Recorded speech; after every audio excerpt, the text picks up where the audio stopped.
Alam mo, nagsimula lang naman ako sa dropshipping dahil gusto ko ng extra income. Yung pwede kong gawin kahit part-time, hindi ko na kailangang umalis sa trabaho ko para gawin yung negosyo. So nahanap ko naman siya dito sa Show My King Online and Community Franchise. Tapos gusto ko rin yung negosyo na hindi na kailangan ng malaking puhunan.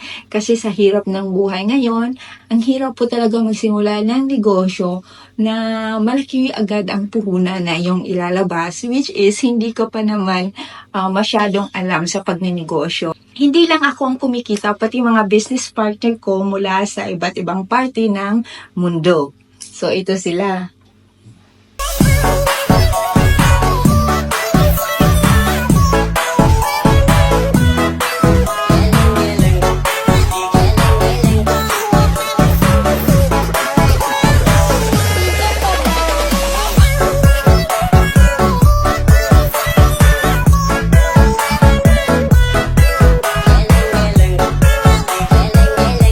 Iba-iba kami ng kwento, pero isang goal lang ang pinanghahawakan namin.